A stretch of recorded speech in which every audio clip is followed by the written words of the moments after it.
सबसे पहले तो आप ये जानिए कि आपको लगता है कौन सरकार आएगा कि हमको नौकरी दे देगा।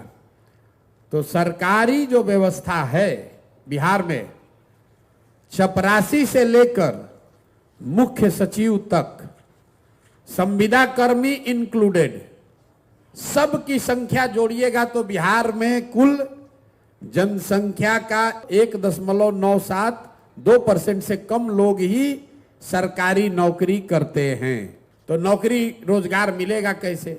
रोजगार का सबसे बड़ा तरीका है पूंजी। बिहार में पूंजी नहीं है। क्यों नहीं है? क्योंकि यहां प्रति व्यक्ति आय है 35,000 रुपया सालाना। अगर 35,000 सालाना का मतलब हुआ कि ज्यादातर आदमी दिन में 100 रुपया भी नहीं कमाता है। तो इस महंगाई के जमाना में अगर आप 100 रुपया भी नहीं कमाइएगा तो खाइएगा क्या, खिलाइएगा क्या, और पैसा पूंजी कहां से लाइएगा? तो लोगों के पास अपना पैसा है नहीं। और दूसरा, रिजर्व बैंक एक आंकड़ा जारी करता है जिसको कहते हैं CD ratio, credit deposit ratio. Bank में आपने कितना पैसा रखा और बैंक ने उसके बदले आपको कितना पैसा लोन दिया, कर्ज दिया, व्यक्तिगत तौर पर नहीं, राज्य के स्तर पर।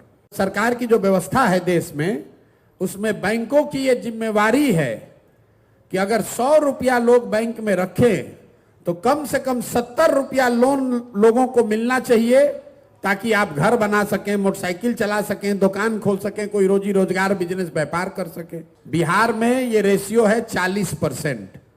मतलब 100 रुपया बिहार के बैंकों में जो जमा होता है, बिहार के बैंक में सिर्फ 40 रुपया बैंक वाले आपको लोन देते हैं। 60 रुपया कहां जाता है?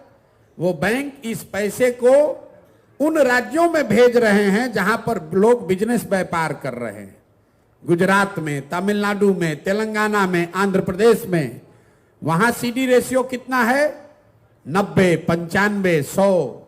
मतलब अगर तेलंगाना में, तमिलनाडु में वहां के लोगों ने 100 रुपया जमा किया तो बैंकों ने 90 रुपया, 100 रुपया वहां के समाज को दिया कि भाई तुम गाड़ी खरीदो, व्यापार करो, बिजनेस करो। इससे वहां के लोग रोजी रोजगार कर रहे हैं।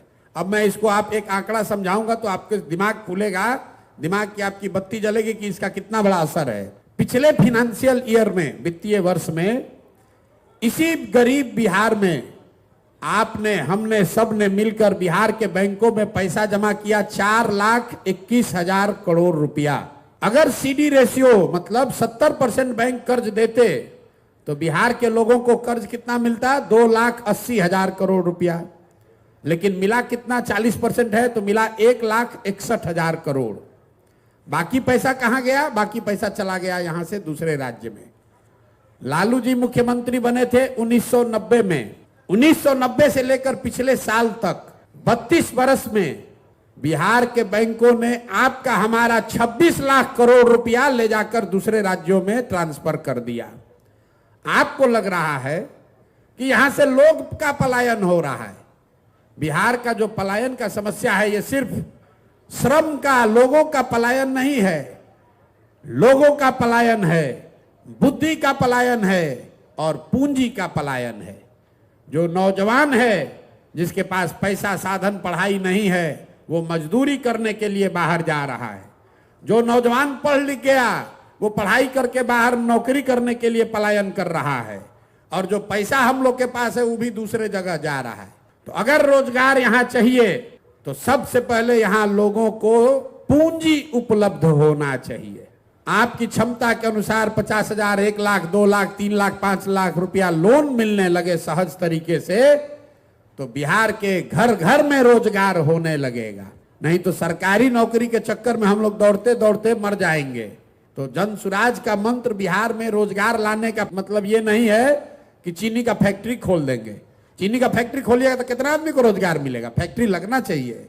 लेकिन यहां से बेरोजगारी पलायन अगर दूर करना है तो एक ही चीज चाहिए, 15 साल से कम उम्र के बच्चों को पढ़ाइए, 15 से 45 साल के युवाओं को पूंजी दीजिए और 45 साल से जो ऊपर है उसको पेंशन दीजिए ताकि उसको भीख न मांगना पड़े।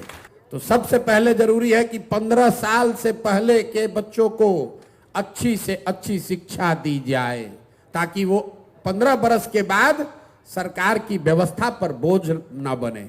और जो बच्चा 15 साल से ऊपर हो गया, जो पढ़ाई का समय निकल गया, अभी दिल्ली में जाकर कारपेंटर है, बॉम्बे में जाकर इलेक्ट्रीशियन है, कहीं जाकर बाल काट रहा है, उसको ये चीज आता है, उसको सिर्फ पैसा पूंजी नहीं है कि वही चीज आकर वो बिहार में कर सके। तो बिहार के बच्चों को वो धंधा सिखाना चाहते हैं। अभी क्या है, बिहार के बच्चों को राजनीति सिखाया जा रहा है और धंधा गुजरात के लोगों से कराया जा रहा है।